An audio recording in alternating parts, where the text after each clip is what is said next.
ദേവികുളം 3 രാജമാരാണ് അവിടെ മത്സരിക്കുന്നത്. Advocate A Raja, F രാജ, പിന്നെ ഈ രാജമാരെല്ലാം ഇന്ദ്രൻ രാജേന്ദ്രൻ. 3 രാജമാർ മത്സരിക്കുമ്പോൾ ഇത്തവണ ദേവികുളത്ത് എന്ത് സംഭവിക്കും? കഴിഞ്ഞ തവണ നമുക്കറിയാം എ രാജ ജയിച്ചു, പിന്നീട് തെരഞ്ഞെടുപ്പ് കേസും മറ്റുമൊക്കെ ഉണ്ടായി. ദീർഘകാലം CPM-ന്റെ MLA ആയിരുന്ന എസ് രാജേന്ദ്രൻ കളം മാറി NDAയുടെ സ്ഥാനാർത്ഥിയാകുമ്പോൾ എന്ത് സംഭവിക്കുന്നത് കൗതുകമുണ്ട് അല്ലേ? ഈ രാജേന്ദ്രൻ ഇമ്പാക്ട് ദേവികുളത്ത് എത്രത്തോളം ഉണ്ടാവും? തോട്ടംതൊഴിലാളികൾക്കിടയിൽ അദ്ദേഹത്തിന് സ്വാധീനമുണ്ട്. പക്ഷെ അദ്ദേഹത്തിന്റെ രാഷ്ട്രീയ ചിഹ്നവും രാഷ്ട്രീയ പാർട്ടിയും എത്രമാത്രം AITUC CITU പോലുള്ള സംഘടനകൾ അവിടെ വളരെ സജീവമാണ് തോട്ടംതൊഴിലാളികൾക്കിടയിൽ.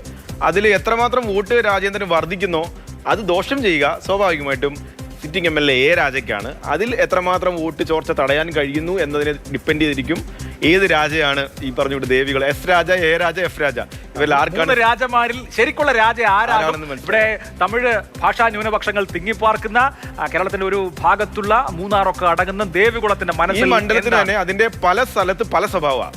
ഒരു ഇപ്പൊ നമുക്കിപ്പം തിരുവനന്തപുരം 14 പഞ്ചായത്താണ്. 14 പഞ്ചായത്തിനും 14 സ്വഭാവം, 14 കൾച്ചർ, 14 രീതി, 14 ജീവിത സാഹചര്യം.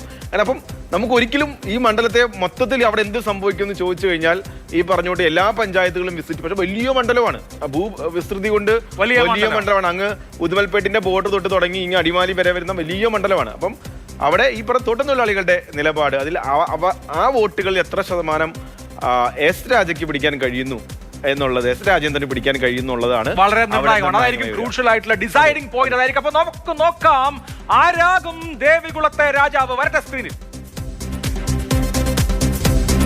എ രാജ തന്നെ 45.58% വോട്ടുമായി സിറ്റിംഗ് MLA എ രാജ മണ്ഡലം നിലനിർത്തുമെന്നതിന്റെ സൂചനയാണ് ഈ അഭിപ്രായ സർവേയിൽ വരുന്നത്. എഫ് രാജയ്ക്ക് 40.78% വോട്ട്. എസ് രാജേന്ദ്രൻ 13.64% വോട്ട് നേടും. NDA, അതായത് CPM-ൽ നിന്ന് പോയി BJP സ്ഥാനാർത്ഥിയായി വലിയ വർധനമാണ്. വലിയ 10% കൂടുതൽ വർധനമുണ്ട്. അത് അദ്ദേഹത്തിന് പേഴ്സണൽ വോട്ടാണ്. അതെ, അതായത് കഴിഞ്ഞ തവണ NDAക്ക് ഏതാണ്ട് 4% വോട്ടാണ്. 5-ൽ താഴെ ശതമാനം വോട്ടാണ്.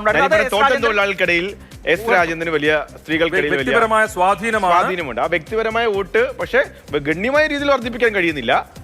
കാരണം ആ തോട്ടംതൊഴിലാളികളൊക്കെ ഏതെങ്കിലും ട്രേഡ് യൂണിയന്റെ ഭാഗമായി നിലനിൽക്കുന്നവരാണ്. അപ്പോൾ ഗണ്യമായി വർദ്ധിപ്പിക്കാൻ കഴിയുന്നില്ലെങ്കിൽ പോലും BJPക്ക് ഒരു ചെറിയൊരു അനക്കം ഉണ്ടാക്കാൻ സാധിക്കുന്നുണ്ട് ദേവികുളത്ത്.